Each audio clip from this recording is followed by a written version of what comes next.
Capital Queers, Alex Reynolds Mystery. Book 3. Author, Fred Hunter. Publisher, St. Martin's Press, New York, 1999. Narrator, Eric Aust. Acknowledgements.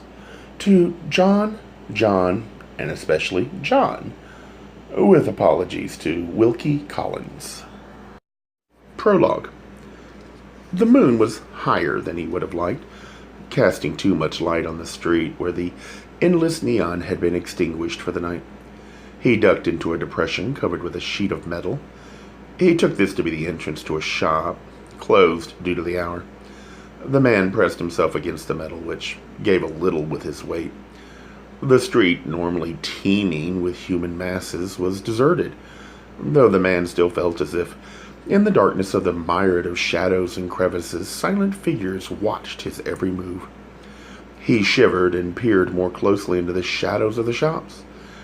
He thought feverishly that this city was a bizarre conglomeration of architectural styles, with modern high-rises having sprouted up between ancient structures. A nightmare of hotels and temples. With a sudden stab of irreverence, he thought he might as well be in Washington, but no. Even Washington didn't go back this far. He strained his ears, listening intently for sounds of pursuit. He had hoped he'd be able to obtain the object without being seen, but, barring that, without being recognized. But he'd been clumsy. He'd been heard, and the alarm was sounded before he was even fully out of the building. He wasn't sure how many of them had taken off after him, but knew it was more than a few. He thought if he could only make it back to the boat, he'd be safe. The object seemed to pulsate in his pocket. He glanced down at it, then realized it was his heart pounding in his chest. Maybe the effort hadn't been worth it. Then again, it would be worth it if he got away. He sighed. He couldn't hear the sound of footsteps anymore, like the ones he'd heard clambering up the stairs after him, accompanied by shouts of anger. He was just about to step out into the street when he heard faintly at first the sound of someone approaching hurriedly. He glanced up at the moon and silently cursed it. With all its reflected light, he'd be a sitting duck where he stood, and these people would not settle simply for getting the object back. They would exact their revenge. He knew what that would be. As quietly as he could, he pressed against the corrugated metal behind him, but it would not give way any more than it had. He carefully slipped along the ramshackle structures, looking for any opening through which he could disappear. At last, he came upon a lane that opened between two of the shops, a sort of alleyway that snaked off between more buildings. He ducked down the alley, thinking it would at least temporarily confuse his pursuers, and stole quietly a few hundred feet from the opening. He paused and listened. Footsteps approaching from a distance down the street. Quickly at first, then slowly as they reached the entrance down which the man had fled. The pursuer hesitated after a few seconds. The footsteps resumed, coming in the man's direction. His pursuer had turned down the alley.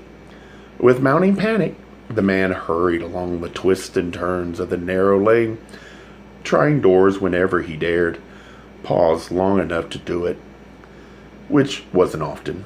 At last, his hand lighted upon a door handle that gave it his touch. He stopped, pushed the door open as quietly as he could, and slipped inside, closing the door behind him. He was now sweating profusely and having difficulty catching his breath. He pressed his ear against the door and listened. Footsteps rushed past the door and quickly faded off into the distance. However, the man didn't move away from the door. He continued to listen to see if his pursuer would return.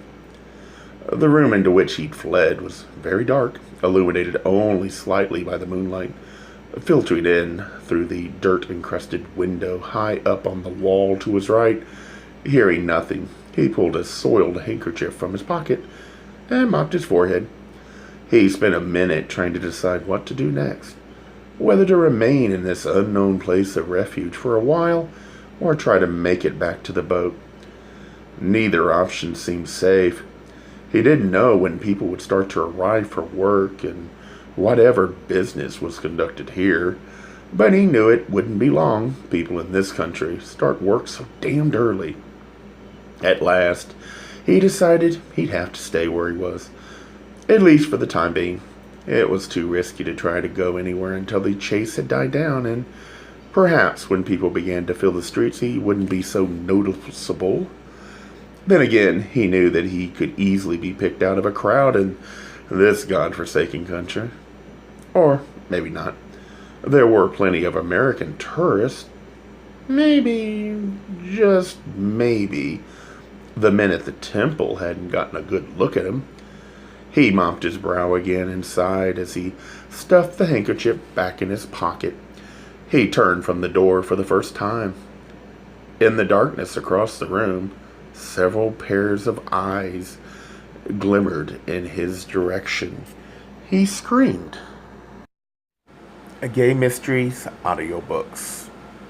I think it is easy to hate a label, but a face humanizes the word.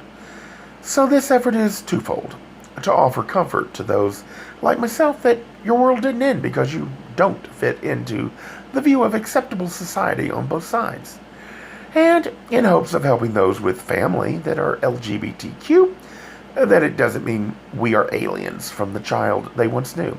Reassure them so they can maybe be supportive at the same time, being true to their values.